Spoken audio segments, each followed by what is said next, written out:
Thank you, Chairman Reed and Ranking Member Wicker. I'm honored to join the Armed Services Committee, and I'll certainly be a good steward of our military interests in North Carolina. And Senator Wicker, I'll work to keep your legacy alive at Seymour Johnson Air Force Base. Appreciate your service there. You know, it's clear that deterrence failed in Ukraine. I'm deeply concerned that the Biden administration's policies and actions will similarly lead to deterrence failing in Asia, and that China will attempt to take Taiwan by force. So, Mr. Zakheim, you were recently reappointed to the National Defense Strategy Commission. In understanding that the commission work just started on the 2022 National Defense Strategy, what does the NDS get right? And please give 2 or 3 examples of what the Biden administration got wrong. A glaring gap in the national defense strategy of the Biden administration, but I think it was also true for the Trump administration, is that, Senator, when you look for the word resources, dollars, what's required to execute that strategy, you will not find that word. And so I think for policymakers and elected officials, your challenge is to figure out what is exactly required to realize the significant objectives of that defense strategy. And that's where I think the commission historically has been helpful, and I think will do so again. I think the simultaneity question that came up earlier, Senator, would be a second one I point to.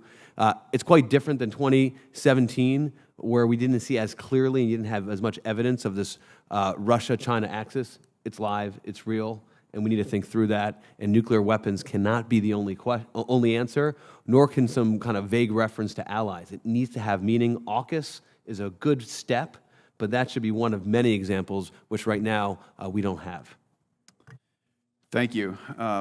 Continuing on, last year you told this committee that a strategy of deterrence by denial, it's a sound approach to keep China from invading Taiwan. Do you maintain that position? And if so, what is your current assessment of our posture in the Indo-Pacific? And should we, for example, invest more heavily or move faster in specific areas?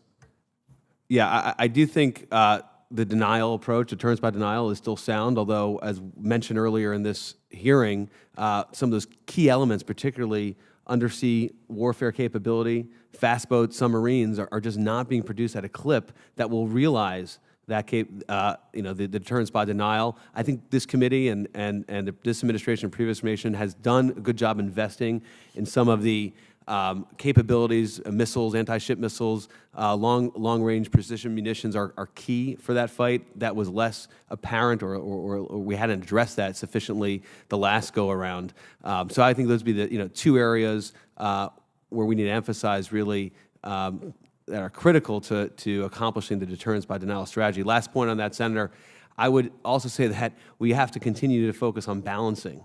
And whereas Taiwan might be the most apparent and clearest flashpoint, the Indo-Pacific has other challenges, China has other ambitions, and they are global in nature, as we see most recently in terms of China invading our airspace.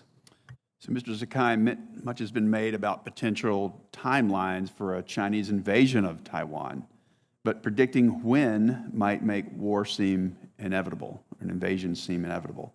So what are the near and long-term risks of deterrence failing without significant and sustained growth of our defense budget? I mean, I take the view here that this strategy, which is a bipartisan strategy between the Biden and Trump administration, wants to deter for today. It recognizes the so-called Davidson window as a real possibility, and we have to deter and operate with the urgency that it could happen today. That is the best way to push it out to tomorrow. And with tomorrow, we need to continue to make those investments where we have the modernized force that China is clearly investing in. I think one thing this committee has done well, we know about the Chinese military modernization because this committee requires an annual China military modernization report. We learn a lot and we educate the public around it. And as much as we're concerned about what China is doing with their civil fusion, just focusing on their core military modernization has revealed what a significant challenge we're facing today. Thank you. Many Americans, some would say a majority of Americans, support Ukraine, including the reclaiming of territory taken by Russia.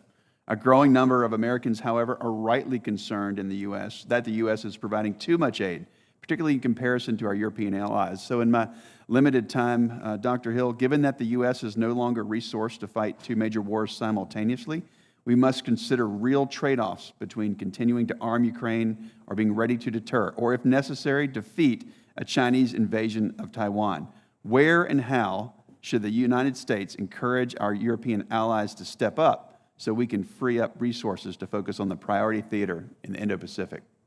Thank you, Senator, but I actually think that Russia and China are fused together in this regard. We all forget that Russia is actually an Asia-Pacific power. It actually has a long border with China. In fact, the longest border that Russia has in any country is with China. And Russia has benefited from China's assistance and facilitation of this war, including moving its own troops from the Russian Far East to the front in Ukraine. So China and Russia are part of the same problem, unfortunately. I do agree with you that we need to work very closely with our European allies. We also have European allies who are interested in the Asia-Pacific region. The AUKUS alignment, for example, includes the United Kingdom. We unfortunately got into a bit of a spat with France over that, but I think we can recover from this. We need to think about our other European allies that are major maritime powers, which France and the UK actually are. But I do think we need to recognise that Europeans are stepping up on the front in Ukraine. We may also have to ask Europe what it's prepared to do in the Indo-Pacific region as well, because they have interest.